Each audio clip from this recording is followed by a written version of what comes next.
अभी जिस तरीके से आपको हमने बताया कि आरजीकर मेडिकल कॉलेज के बाहर एक और सिविक वॉलंटियर है जो नशे की हालत में पाया गया है। वो भी वही बाइक चला रहा था जो बाइक संजय रॉय चला रहा था, यानी कि उसकी बाइक पर भी पुलिस का स्टिकर लगा हुआ था। आप अंदाजा लगाइए घटना होने के बाद भी कोलकाता पुलिस कितनी चौकन्नी है या कितना एहतियात बरता जा रहा है, इसका अंदाजा आप इस घटना से लगा सकते हैं। उधर डॉक्टर्स का प्रोटेस्ट लगातार जारी है। अलग अलग मेडिकल कॉलेज में डॉक्टर्स बैठे हुए हैं।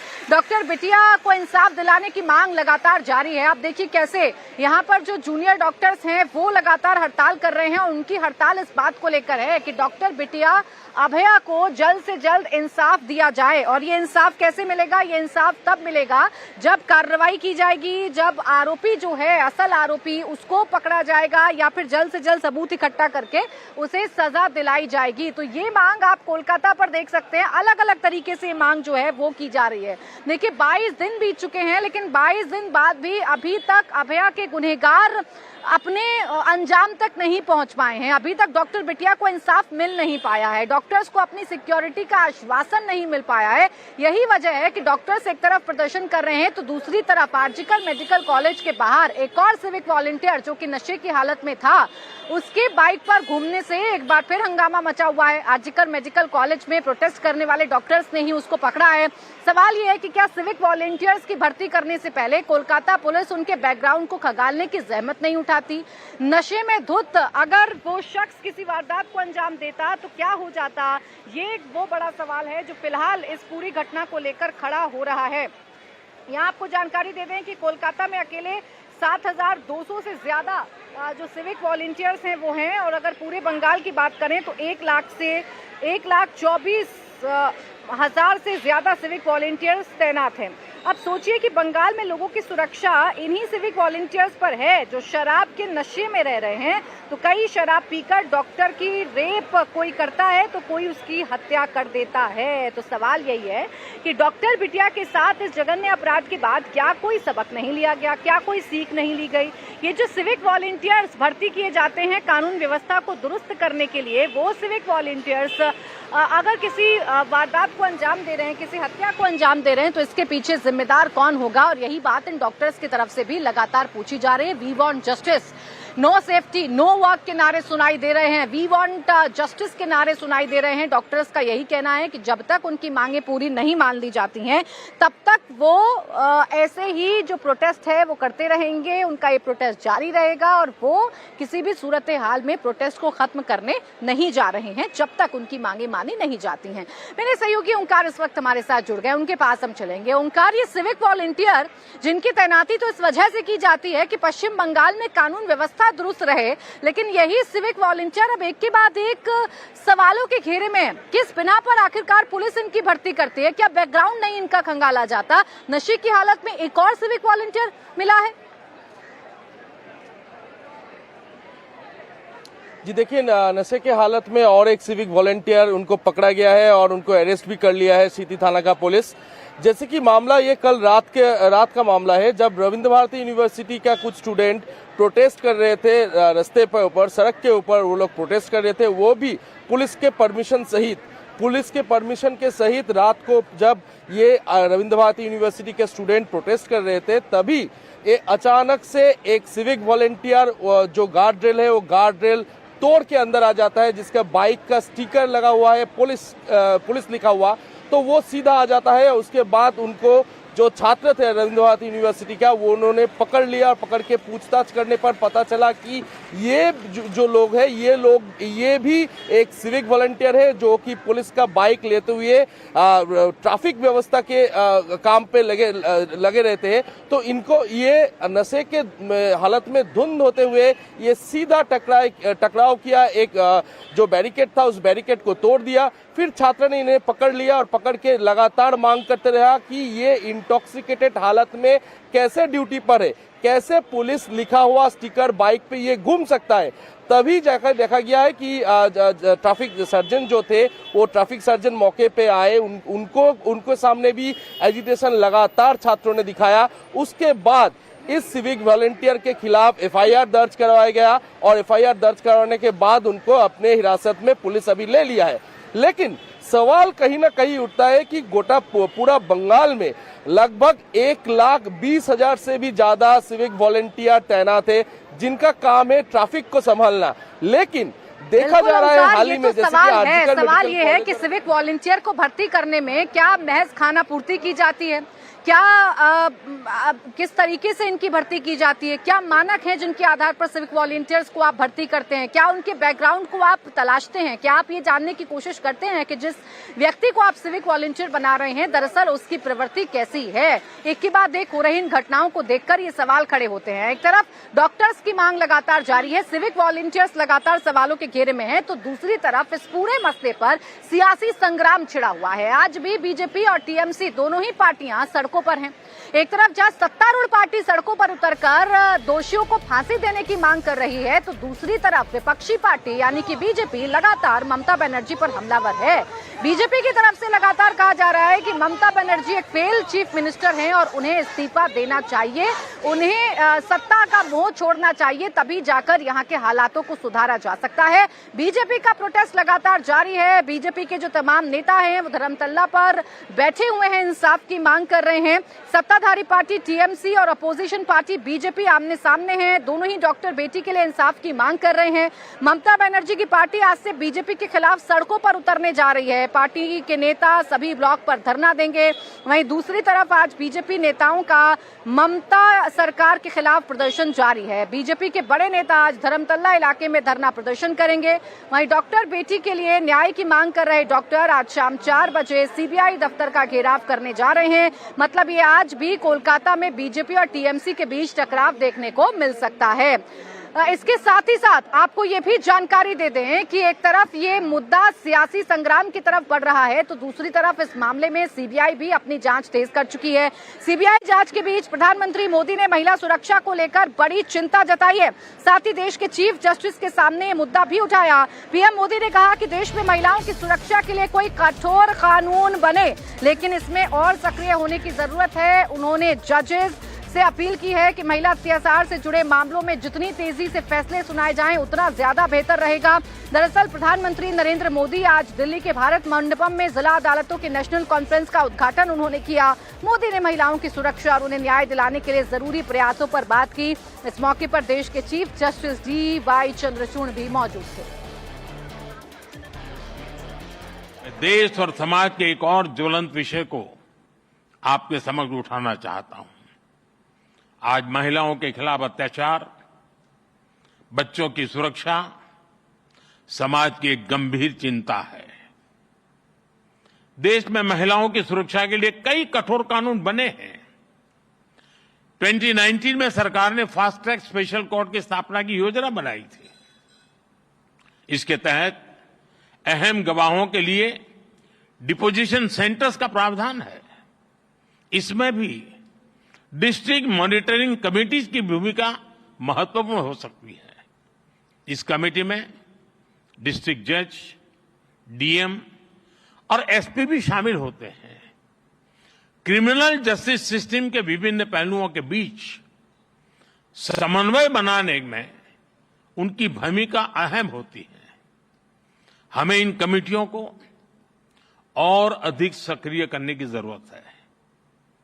महिला अत्याचार से जुड़े मामलों में जितनी तेजी से फैसले आएंगे, आधी आबादी को सुरक्षा का उतना ही बड़ा भरोसा मिलेगा। साथियों, मुझे विश्वास है कि यहां जो विमर्श होगा उससे देश के लिए बहुमूल्य समाधान निकलेंगे। जस्टिस टू ऑल का रास्ता मजबूत होगा। तो आपने प्रधानमंत्री नरेंद्र मोदी को सुना, वो बार बार ये कह रहे हैं कि महिला सुरक्षा पर गंभीरता के साथ कदम उठाने की जरूरत है। प्रधानमंत्री कह रहे हैं कि ऐसे सशक्त कानूनों की जरूरत है जिससे बेटियों के दोषियों को जल्द से जल्द सजा मिल जाए, उन्हें फांसी पर लटकाया जाए। और जजेस से भी ये कहा गया है कि जल्द से जल्द ऐसे केसेस का निपटारा होना चाहिए। दूसरी तरफ ममता बनर्जी जो अपनी चिट्ठियों को लेकर चर्चा में है, एक के बाद एक 2 चिट्ठी वो केंद्र सरकार को लिख चुकी हैं, प्रधानमंत्री नरेंद्र मोदी को लिख चुकी हैं, और वो अपनी चिट्ठी में ये मांग करती हैं कि रेपिस्ट को फांसी पर लटकाया जाए। अब ममता बनर्जी की चिट्ठी का जो रिप्लाई है, जो जवाब है, वो केंद्र सरकार की तरफ से दिया गया है। महिला बाल विकास मंत्री अन्नपूर्णा देवी ने ममता बनर्जी की चिट्ठी का जवाब दिया है और कहा है कि रेप जैसे मामलों में दोषी को फांसी की सजा का प्रावधान पहले से ही है, जिसे जो भारतीय न्याय संहिता है उसके मुताबिक 10 साल की जेल का प्रावधान है, जिसे उम्र कैद या मौत की सजा तक बढ़ाया जा सकता है। ऐसे में केंद्र सरकार का मानना है कि इन कानूनों को सही पालन राज्य द्वारा किया जाना चाहिए ताकि पीड़ित को न्याय मिल सके।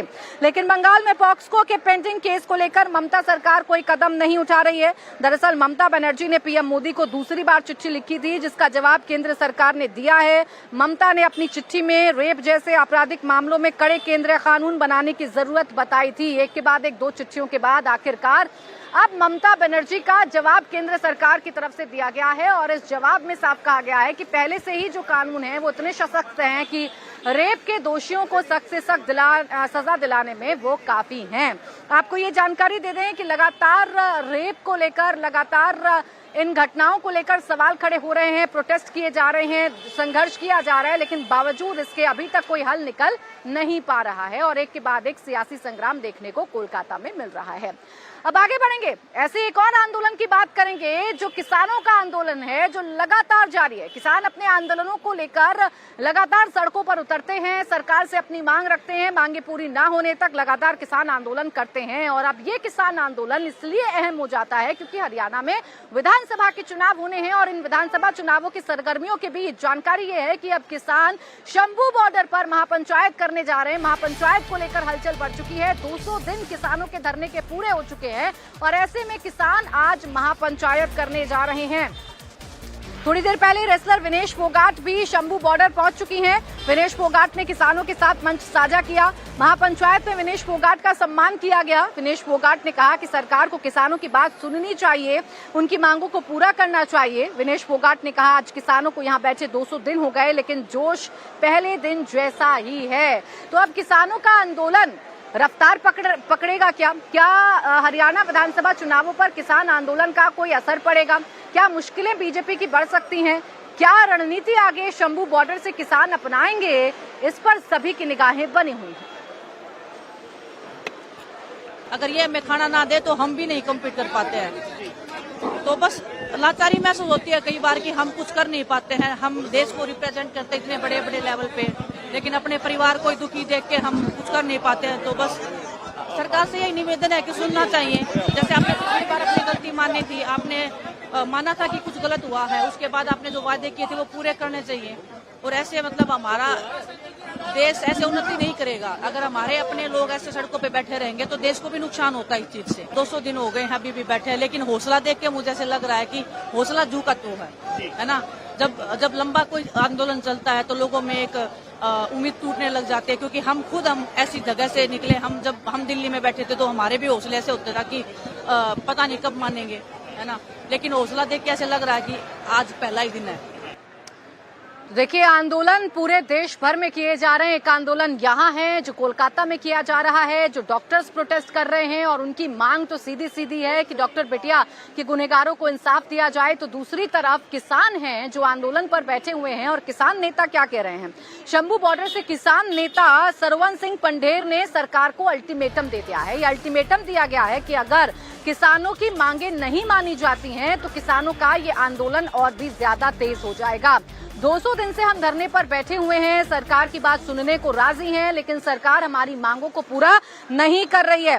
कहा कि आज इतने किसान जुट रहे हैं कि हम सरकार को हमारी मांग मानने पर मजबूर कर देंगे। किसानों की मांग है कि शंभू बॉर्डर का रास्ता खोला जाए और उन्हें दिल्ली जाने दिया जाए, उन्हें शांतिपूर्ण प्रदर्शन का अधिकार मिले, सरकार एमएसपी की लीगल गारंटी कानून लेकर आए, किसानों के कर्ज को माफ किया जाए। केंद्र की मोदी सरकार ये रास्ता खोले और रास्ता खोलकर हमें दिल्ली, देश की राजधानी में जाके पीसफुली अपना प्रदर्शन करने का हक दे। एमएसपी लीगल गारंटी कानून बनाया जाए, किसान मजदूर का कर्ज माफ़ी की जाए, अन्य मांगे हैं। आज नए ऐलान भी इस स्टेज से किए जाएंगे और इसके बाद जब स्टेज ख़त्म होगी तो वहाँ पीसी भी करेंगे। तो सभी जनता को आप देख सकते हैं, अभी तक बहुत से लंगर यहाँ जो आप स्थानीय लोग हैं वो लेके पहुँच चुके हैं और कार्यरत है अपने कामों में। और आज का जो यहाँ बॉर्डरों के ऊपर इकट्ठ हो रहे हैं वो मोदी सरकार की नींद हराम कर देंगे और हमारी मांगे मानने पे उनको विवश करेंगे। तो देखिए, किसानों की तरफ से तो अल्टीमेटम पर अल्टीमेटम सरकार को दिया जा रहा है। दरअसल दिल्ली जाने वाले जो बॉर्डर हैं, पंजाब और हरियाणा से जुड़ते हैं, उन बॉर्डर्स को बंद किया गया है और इसी शंभू बॉर्डर को खुलवाने की मांग पर किसान अड़े हुए हैं, क्योंकि वो दिल्ली आना चाहते हैं, घेराव करना चाहते हैं, सरकार से सवाल पूछना चाहते हैं। मेरे सहयोगी पुनीत इस वक्त हमारे साथ जुड़ गए, उनके पास सीधा चलेंगे। पुनीत, विनेश फोगाट की तस्वीरें भी देख ली और वो क्या कह रही हैं ये भी हमने सुन लिया। और जरा बताइए, इस महापंचायत में क्या मैसेज देने की कोशिश की जा रही है या क्या रणनीति यहाँ से सेट की जाएगी? देखिए प्राची, सबसे पहले तो मैं आपको यहाँ की तस्वीर जो है वो दिखाना चाहूँगा। ये जो आप तस्वीर देख रहे हैं ये शंभू बॉर्डर की तस्वीर है, जहाँ पर आज काफ़ी बड़ी संख्या में जो किसान हैं वो यहाँ पर इकट्ठा हुए हैं। ना सिर्फ पुरुष बल्कि महिलाएं भी यहाँ पर अच्छी खासी तादाद में आप यहाँ पे देख सकते हैं। ये शंभू बॉर्डर की तस्वीर है जिसको पूरी तरह से पक्का बना दिया गया है और एक पक्का मंच जो है वो तैयार कर दिया गया है, पंखे लगा दिए गए हैं और ये सामने आप मंच देख सकते हैं। ये शंभू बॉर्डर का मंच है जहाँ पे तमाम किसान जो नेता हैं वो यहाँ पर भाषण कर रहे हैं और उसके बाद यहाँ पर महापंचायत में आगे की रणनीति पर फैसला जो है वो किया जाएगा, ये किसानों का कहना है। और बड़ी संख्या में लोग यहाँ पर पहुंचे हुए हैं और थोड़ी देर पहले विनेश फोगाट भी यहाँ पर पहुंचे थे। तो अभी मैं पहले बात करूंगा, स्वर्ण सिंह पंधेर जो है इस वक्त हमारे साथ हैं, उनसे मैं बात करने की यहाँ पे कोशिश करता हूँ। पंधेर साहब, 200 दिन पूरे हो चुके, क्या रणनीति रहेगी अब? आज देखिए 200 दिन पूरे हुए हैं, ये बहुत बड़ी बात है। इन 200 दिनों में हमारे ऊपर सरकार की ओर से भी प्रहार हुए, 433 किसान जख्मी, एक शहीद हुआ, हमारा रास्ता ब्लॉक किया और पूरी तरह भाजपा इतनी बड़ी जमात है आरएस, पूरी तरह शब्दी हमले, खालिस्तान का अटैक। कंगना रनौत जी गालियां देती, बहुत से उनके एमपी से इनको बाहर से फंड आता, ये है वो है। पर देखिए हम लोग पुरामन ढंग से, यहाँ लाखों लोग हैं, कोई लॉ एंड ऑर्डर का मसला लगता है आपको? इसके अलावा यहाँ पर धूप हो, गर्मी हो, सर्दी हो, पीसफुली बैठे, ये बहुत बड़ी उपलब्धि है। 200 दिन हमने पूरे किए। हम सरकार को कहना चाहते हैं, माननीय प्रधानमंत्री जी को, अगर हमने 200 दिन भी निकाल लिए 700 दिन भी निकल जाएंगे। आप हमारी हरियाणा में चुनाव भी है, लगता है कि इसका सीधा असर पड़ेगा? देखिए, हरियाणा में लोगों को किसन को वोट डालना नहीं डालना उनका निर्णय, लेकिन हरियाणा के लोगों को हम जरूर ये कहेंगे कि जिस तरह से 70,000 अर्धसैनिक फोर्स लगे रहे, हरियाणा को खुली जेल बनाया गया, आपका शहीद शुभकर्ण शहीद किया गया, आपके बोला था पासपोर्ट रद्द कर देंगे। नाराजगी अपनी जगह है और किसान सरकार से नाराज हैं और इसी नाराजगी के तहत अल्टीमेटम पर अल्टीमेटम दिए जा रहे हैं। किसान सीधा सीधा कह रहे हैं 200 दिन बैठ सकते हैं तो हम 700 दिन भी बैठ सकते हैं। शुक्रिया आपका पुनीत तमाम जानकारी के लिए। तो एक तरफ शंभू बॉर्डर पर हलचल बढ़ी हुई है तो दूसरी तरफ उत्तर प्रदेश में पुलिस भर्ती परीक्षा का आज तीसरा दिन है। पुलिस भर्ती परीक्षा ये इस बार की अहम इस वजह से है, कानून पास होने के बाद, नकल कानून पास होने के बाद, नकल माफियाओं को रोकने पर कानून पास होने के बाद ये पहली बार पुलिस भर्ती परीक्षा हो रही है और इस बार सुरक्षा के जो पुख्ता इंतजाम है वो किए गए हैं, जो सख्ती है वो बरती गई है ताकि नकल माफिया किसी भी सूरत हाल में कामयाब ना हो जाएं। पेपर लीक को लेकर जो कानून बनाया गया है वो भी इस बार लागू है और इसीलिए इस परीक्षा पर सभी की निगाहें हैं। देखिए, आज पहली पारी की परीक्षा खत्म हो गई है, अब सिर्फ एक पारी की परीक्षा और बाकी रह गई है। दोपहर 3 बजे से शाम 5 बजे तक दूसरी शिफ्ट में एग्जाम होगा। अब तक यूपी के हर जिले में सुरक्षा के पुख्ता इंतजाम है। इससे पहले 23, 24 और 25 और 30 अगस्त को परीक्षा हुई थी और आज यूपी कांस्टेबल भर्ती परीक्षा का आज आखिरी दिन है, जिसको लेकर पूरे प्रदेश में पुलिस प्रशासन अलर्ट मोड पर है। कांस्टेबल भर्ती परीक्षा की पहली पारी आज की खत्म हो गई है और जो प्रतियोगी है वो यहां से अब निकलने शुरू हो गए हैं। किस तरह का सुरक्षा इंतजाम था? बड़ा अच्छा सुरक्षा इंतजाम था। जिस तरीके से पिछले दिनों देखा गया सलवर गैंग एक्टिव था, इस बार नहीं, इस बार ऐसा कुछ नहीं है। अच्छी सावधानी बरती गई थी, बहुत अच्छी किस तरह की सुरक्षा? बहुत अच्छी रही, ठीक रही। अंदर किस तरह की सुरक्षा है? अंदर बहुत अच्छी है, बिल्कुल। हाँ, बढ़िया सुरक्षा है, ये कोई दिक्कत नहीं है। हाँ, अच्छी बढ़िया, बिल्कुल। जिस तरीके से सख्ती बरती जा रही है सुरक्षा को लेकर, उसको लेकर आप लोग क्या कह रहे हैं? अच्छी है सुरक्षा, कोई दिक्कत नहीं, सब कुछ अच्छा है। कैसी रही इस बार आप लोगों की सुरक्षा व्यवस्था? अंदर जो पेपर लीक होने की खबरें आ रही थी उत्तर प्रदेश से, आज आखिरी दिन है परीक्षा का, इस तरह की खबर कहीं से नहीं है, मतलब सुरक्षा ठीक है अंदर? जी जी बाहर की सुरक्षा जब आप लोग गए थे अंदर तो जी अच्छी थी, बेस्ट थी जी।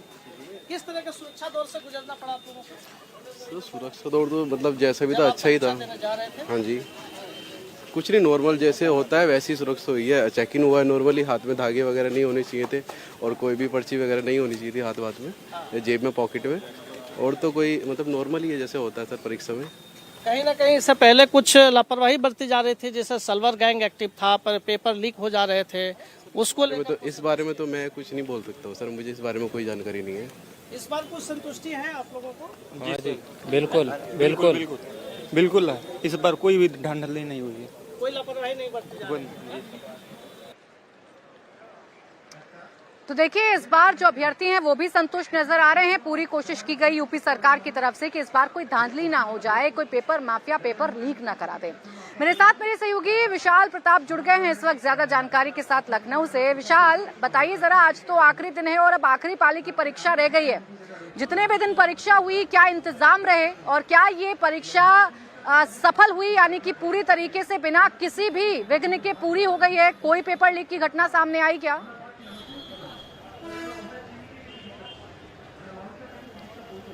प्राची, जिस तरीके से उत्तर प्रदेश पुलिस ने इस बार इंतजाम किए थे, यूपी एसटीएफ ने जिस तरीके के इंतजाम किए थे और लोकल पुलिस ने जिस तरीके से लोकल इंटेलिजेंस के साथ मिलाकर के अपने इंतजाम किए थे, 5 दिनों की परीक्षा संपन्न होने वाली है। सिर्फ एक पाली की जो परीक्षा है वो इस समय बची हुई है और यूपी पुलिस पूरी तरीके से कॉन्फिडेंट है कि इस बार किसी भी तरीके की कोई धांधली, कोई गलतफहमी, कोई भी ऐसा पर्चा लीक जैसी चीज फिलहाल सामने नहीं आई है और ना तो आएगी। जो अभ्यर्थी निकले हुए हैं परीक्षा देकर, उनसे ही बात कर लेते हैं। क्या नाम है आपका, कहाँ से आए हैं? जी सर, शिवम तिवारी, मैं कन्नौज का रहने वाला हूँ सर। आप ये बताओ कि जो इंतजाम किए गए थे कि नकल विहीन परीक्षा हो, पेपर लीक ना होने पाए, उसके इंतजामों को लेकर आप क्या कहोगे? सुरक्षा अच्छी थी कि नहीं? हाँ सर, सुरक्षा सर काफ़ी सिक्योरिटी इस बार है, कोई सर धांधली में कोई नहीं है और पेपर भी सर ठीक ठाक हो रहे हैं, कोई और उसमें इनका अरेंजमेंट भी है वो भी ठीक है सर। अरेंजमेंट अच्छा है। मुख्यमंत्री ने जो वादा किया था छात्रों से, अभ्यर्थियों से, वो पूरा हो रहा है? हाँ सर, पूरा। अभ्यर्थियों से जो वादा किया गया था वो पूरा हो रहा है। प्राची, और भी हमारे साथ अभ्यर्थी मौजूद है जिन्होंने पेपर दिया है। पेपर दे दिया आपने? जी। क्या नाम है आपका? शशांक मौर्य। कहाँ से आए हैं आप? बनारस से। आप बताइए कि जो इंतजाम अंदर किए गए थे सुरक्षा के लिहाज से, वो अच्छे थे कि नहीं अच्छे थे? वीआईपी व्यवस्था, पेपर लीक होने की कोई संभावना तो नहीं है? कोई संभावना नहीं। मुख्यमंत्री योगी आदित्यनाथ ने जो आप लोगों से वादा किया था कि इस बार की परीक्षा पूर्णतः अच्छी तरीके से होगी, वो पूरी हो रही है? पूरी एकदम अच्छी तरीके से हो रही है। महिला अभ्यर्थी भी हमारे साथ है। मैम, पेपर दे दिया आपने? हाँ दे दी। क्या नाम है आपका? अनुपम भारती। कहाँ से आई हैं आप? बिहार से। बिहार से आप आई हैं। यहाँ जब बसों में चली तो योगी आदित्यनाथ ने ऐलान किया था, यहाँ के मुख्यमंत्री ने, कि अभ्यर्थियों से पैसा नहीं लिया जाएगा। आप लोगों से कोई पैसा तो नहीं लिया गया? नहीं लिया गया। ऐसी सुविधा बिहार में मिलती है जब आप लोगों का पेपर होता है तो? नहीं मिलती। ठीक जब है आप लोग विशाल, अंदर जो गए तो इंतजाम योगी सरकार ने किए थे या जो वादा योगी सरकार की तरफ से किया गया था, वो वादा लगभग पूरा करने में योगी सरकार कामयाब रही है। शुक्रिया आपका विशाल तमाम जानकारी के लिए।